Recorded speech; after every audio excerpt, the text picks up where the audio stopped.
Assalamualaikum warahmatullahi wabarakatuh.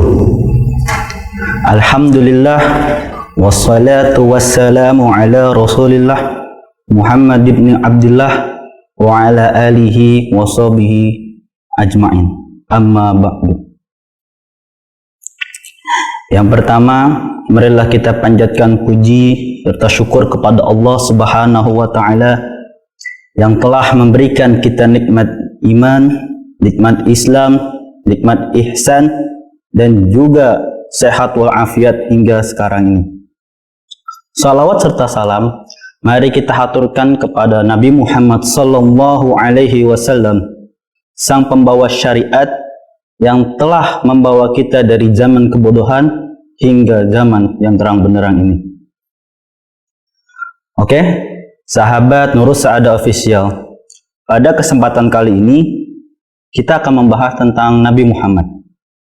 Sebelumnya, ketika kita ditanya apakah kita cinta kepada Nabi Muhammad, pasti ketika kita ditanya seperti itu, kita akan menjawab, ya, kita mencintai Nabi Muhammad.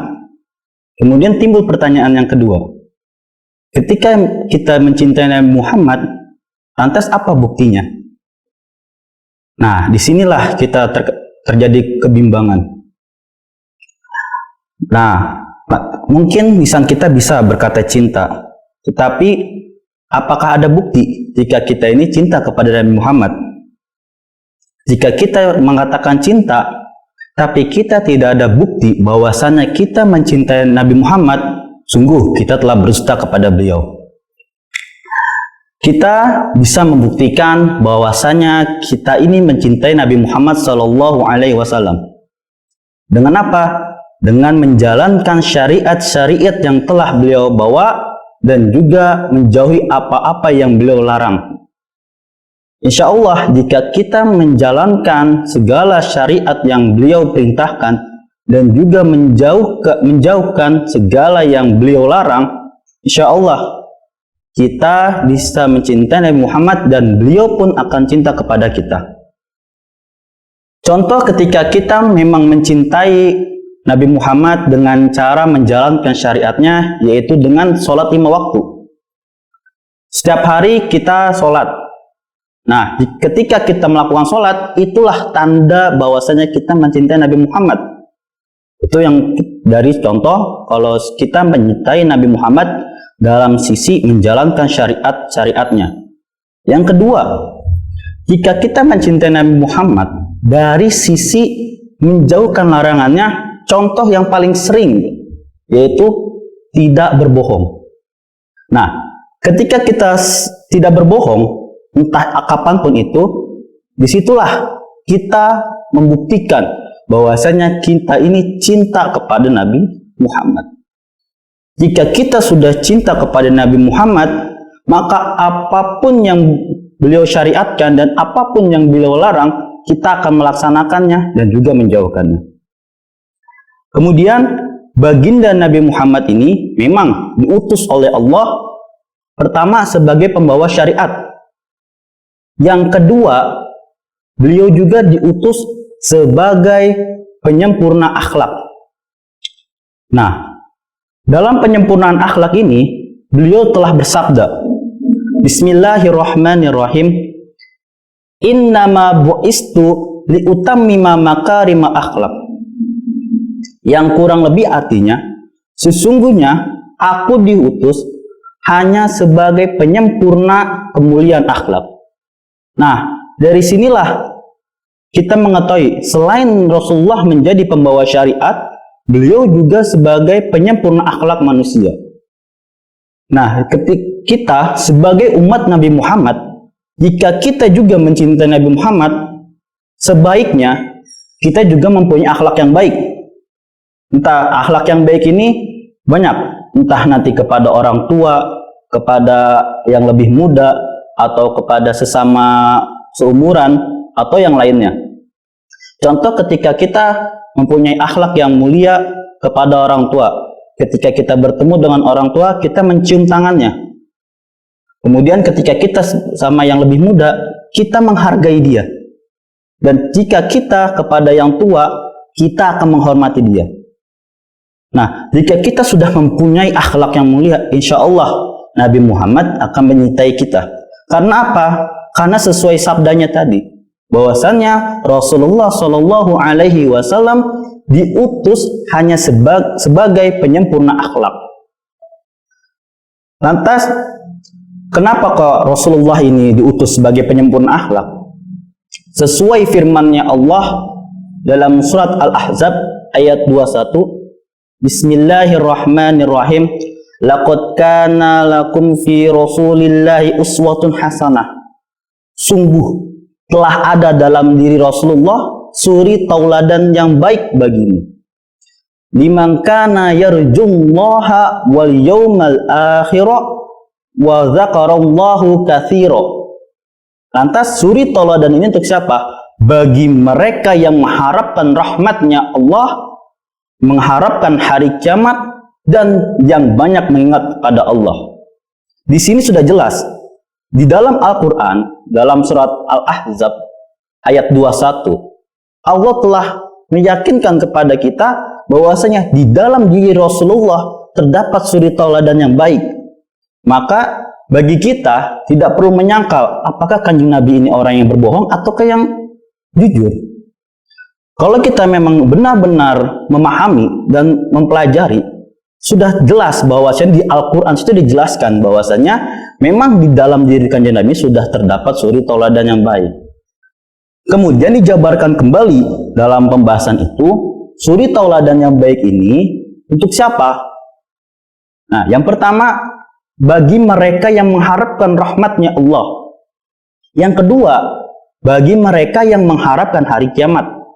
Dan yang ketiga, bagi mereka yang banyak mengingat Allah. Nah, jadi kita patut untuk mengikuti kanjeng Nabi Muhammad. Karena apa? Nabi Muhammad di hari kiamat kelak adalah Nabi satu-satunya yang mempunyai syafaatul uzma.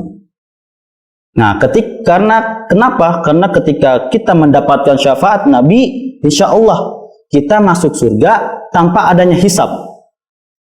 Karena di akhirat kelak, ketika semua manusia dikumpulkan dari zaman Nabi Adam hingga akhir zaman nanti, ketika mereka semua berkumpul, mereka akan mendatangi para nabi, dari Nabi Adam hingga Nabi Isa. Ketika mereka mendatangi Nabi Adam hingga Nabi Isa, maka jawaban para nabi adalah, kami tidak bisa memberikan syafaat kepadamu, karena kami mempunyai dosa-dosa masing-masing. Lantas ketika kita kepada para nabi tidak bisa mensyafaati, kemudian nanti kita akan meminta syafaat kepada Nabi Muhammad. Ketika kita meminta syafaat kepada Nabi Muhammad, lantas Nabi Muhammad bersujud kepada Allah untuk mengampuni seluruh dosa umat para manusia, yaitu umat nabinya. Nah, ketika Rasulullah sujud, maka Rasulullah dalam kitab-kitab ulama salaf yang ada, ketika Rasulullah sujud, maka Rasulullah tidak akan mengangkat kepalanya hingga Allah mengampuni dosa-dosa umatnya. Seperti itu. Selanjutnya, dalam mengajarkan kemuliaan akhlak, baginda Nabi Muhammad SAW ini tidak hanya memberitahu saja secara lisan, tapi beliau pun mengamalkan, mengaplikasikan apa yang beliau ucapkan.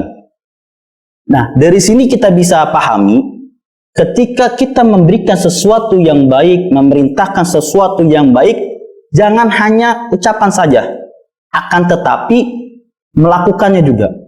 Karena apa yang telah diucapkan oleh Sayyidina Umar, bahwasannya melakukan sesuatu dengan perbuatan itu lebih mengena ke dalam hati daripada memerintahkan sesuatu dengan lisan. Sesuai dengan yang telah saya terangkan, makanya kita sebagai umat Nabi Muhammad, yang pertama tadi, jika kita memang mencintai Nabi Muhammad, yang pertama adalah menjalankan syariat-syariatnya, yang kedua menjauhi larangannya, yang ketiga mempunyai akhlak yang terpuji. Lantas ketika kita menjalankan syariatnya ini, kita bertanya-tanya, Banyak sekali bukan syariat yang telah dibawa oleh Rasulullah. Nah, karena banyaknya syariat ini, Rasulullah bersabda, apa yang kuperintahkan, lakukan semampu kalian. Dan apa yang kularang, maka jauhkanlah semuanya. Dari sini bisa kita ambil kesimpulan, jika kita ingin menjalankan suatu syariat, maka lakukanlah semampu kita. Lakukan semampu kita. Nah, sedangkan ketika nanti menjauhi larangan, maka jauhkan semuanya. Meskipun itu adalah hal yang remeh. Contoh adalah berbohong. Mungkin secara pandangan bohong itu sangatlah remeh. Akan tetapi dampaknya begitu besar. Maka kenapa Kanjeng Nabi berkata demikian? Ketika kita melakukan sesuatu yang jelek, meskipun itu remeh, nanti suatu saat berdampaknya akan besar.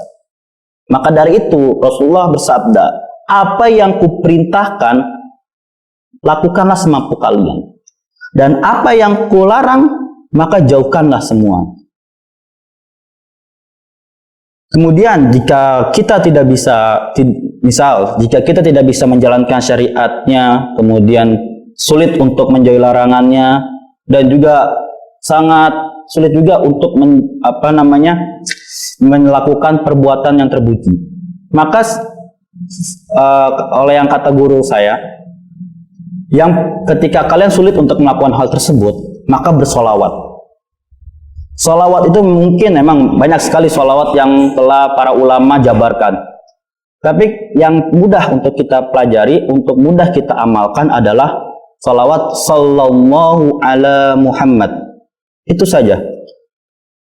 Karena apa? Ketika kita bersolawat kepada Kanjeng Nabi, maka solawat tersebut akan sampai kepadanya. Dan ketika solawat kita sudah mencapai kepada Kanjeng Nabi, maka beliau akan menjawab solawat kita. Kenapa kita harus bersolawat? Karena para malaikat, Allah pun bersolawat kepada Kanjeng Nabi. Allah dan malaikatnya saja bersolawat. Kita sebagai umatnya, kenapa kau tidak bersolawat? Maka sepantasnya bagi kita sebagai umatnya Nabi Muhammad ini untuk bersolawat. Di sini terjadi perbedaan. Dijelaskan oleh para ulama bahwasannya solawatnya Allah, solawatnya malaikat, dan solawatnya kita ini berbeda. Meskipun secara lafaz, secara konteks solawat, tapi secara pemaknaan konteks tersebut ini berbeda. Solawatnya Allah adalah menurunkan rahmat. Yang kedua, solawatnya malaikat adalah meminta ampunan kepada orang yang bersolawat. Dan solawatnya kita adalah merendah diri dan meminta doa kepadanya. Jadi meskipun secara konteks Allah, malaikat, dan kita sebagai umatnya Nabi Muhammad bersolawat kepada beliau, tapi secara tafsiran ini sangat berbeda. Kalau tadi Allah itu adalah memberi rahmat, ketika malaikat adalah memberi ampunan, meminta ampunan, kalau kita adalah berdoa dan merendah diri. Hadirin yang dirahmati Allah Subhanahu wa ta'ala, dalam menyampaikan akhlak dan juga syariat-syariatnya, Allah telah berfirman, kemudian para ulama juga telah menjabarkan dalam kitab-kitabnya bahwasannya rahmatnya Allah dan cintanya Allah semuanya dikumpulkan dalam diri Kanjeng Nabi. Nah, timbul pertanyaan, apakah benar rahmatnya Allah dan cintanya Allah ini semua terkumpul dalam diri Kanjeng Nabi? Nah, saya menemukan sebuah ayat yang mana menjelaskan tentang bahwasannya rahmatnya Allah dan juga cintanya Allah ini terkumpul dalam diri Kanjeng Nabi. Dalam surat Ali Imran ayat 31. Bismillahirrahmanirrahim. Qul in kuntum tuhibbunallah fattabi'uni. Nah, yang artinya, katakanlah wahai Muhammad, in kuntum tuhibbunallah, jika kalian mencintai Allah, fattabi'uni, maka ikutilah aku. aku di sini adalah Nabi Muhammad. Yuhibbukumullahu. Ketika kita mengikuti Nabi, yuhibbukumullahu, maka Allah akan mencintai kalian. Wa yaghfir lakum dzunubakum. Selain Allah akan mencintai kita, Allah juga akan mengampuni dosa-dosa kita. Wallahu ghafurur rahim. Bahwa Allah Maha Pengampun lagi Maha Penyayang. Kemudian dalam penafsiran ayat ini, bahwasanya ketika yang saya dapatkan secara tafsiran ringkas dari Kemenak RI, bahwasanya qul in kuntum tuhibbunallah. Nah, wahai Nabi Muhammad, katakanlah in kuntum tuhibbun. Nah, katakannya kepada siapa ini? Kepada orang-orang yang merasa cinta kepada Allah. Nah, perintahnya Allah kepada Nabi Muhammad ini apa? Apa perintahnya yang harus disampaikan kepada mereka yang merasa mencintai Nabi Muhammad, mencintai Allah? Nah, perintahnya seperti ini. In kuntum tuhibbunallah, jika kalian memang mencintai Allah, fattabi'uni, maka ikutilah diriku. Mengikuti diri Kanjeng Nabi itu dengan apa? Yang pertama, dengan menjalankan syariat-syariat. Yang kedua, menjauhi segala larangannya. Gitu. Kemudian ditambahkan pula dan melaksanakan sunnah-sunnahnya Nabi Muhammad. Ketika kita sudah melakukan hal tersebut, maka apa balasannya? Yuhibbukumullahu. Niscaya Allah mencintai kalian. Wa yaghfir lakum dzunubakum. Dan Allah akan mengampuni dosa-dosa kalian. Kenapa kok seperti itu? Wallahu ghafurur rahim. Karena Allah zat yang Maha Pengampun lagi Maha Penyayang. Nah, Maha Pengampun dan Maha Penyayang Allah bagi siapa? Bagi mereka yang menjalankan syariatnya Allah dan menjauhi larangannya. Jadi, sahabat Nurus Sa'adah Official, kesimpulan dari yang apa saya sampaikan, jika kita memang benar-benar mencintai Nabi Muhammad, jangan hanya secara lisan, tapi juga secara pembuktian. Karena apa? Jika hanya lisan saja, karena sudah pasti kita sudah berdusta kepada Nabi Muhammad. Maka bagaimana kita mencintainya? Yang pertama tadi, menjalankan syariat-syariatnya Allah. Yang kedua, menjauhi larangan-larangannya. Yang ketiga, menjalankan sunnah-sunnahnya Rasulullah. Yang keempat, mempunyai akhlak yang baik. Yang kelima, selalu bersolawat kepada Rasulullah Sallallahu Alaihi Wasallam. Karena apa? Karena Allah dan malaikatnya pun bersolawat kepada Rasulullah. Nah, bagaimana kita bersolawatnya? Cukup hanya dengan mengucapkan Sallallahu ala Muhammad. Nah, jika kita sudah mengucapkan itu, insya Allah kita akan dicintai oleh Kanjeng Nabi, dicintai oleh Allah, dan juga dicintai oleh malaikat. Mungkin hanya ini saja yang bisa saya sampaikan. Jadi, yang sebelum saya mengakhiri, untuk para sahabat Nurus Sa'adah Official, kalau bisa sehari ucapkanlah Sallallahu ala Muhammad 3 kali. Walaupun hanya 3 kali, jika kita terus menerus mengucapkan Sallallahu ala Muhammad, insya Allah di akhirat kelak Nabi Muhammad akan mengenali kita. Karena ada sebuah hadis yang mengatakan Nabi Muhammad lebih mengetahui umatnya dari ketimbang seorang ibu yang mengetahui anaknya. Nah, cara Nabi Muhammad bisa mengenali kita itu dengan cara bersolawat. Jadi, sempatkanlah dalam setiap hari minimal 3 kali. Kalau bisa konsisten hingga terus menerus, meskipun itu hanya 3 kali. Barangkali dengan seperti itu, di akhirat kelak, Nabi Muhammad bisa mengenal kita dan kita mendapatkan syafaatnya, dan dengan syafaatnya itu, kita bisa masuk surga-Nya Allah Subhanahu wa Ta'ala. Mungkin ini saja dari saya, kurang lebihnya mohon maaf jika ada kesalahan datangnya dari saya, dan jika ada yang benar itu datangnya dari Allah Subhanahu wa Ta'ala. Wallahu muwaffiq ila aqwamit thoriq. Assalamualaikum warahmatullahi wabarakatuh.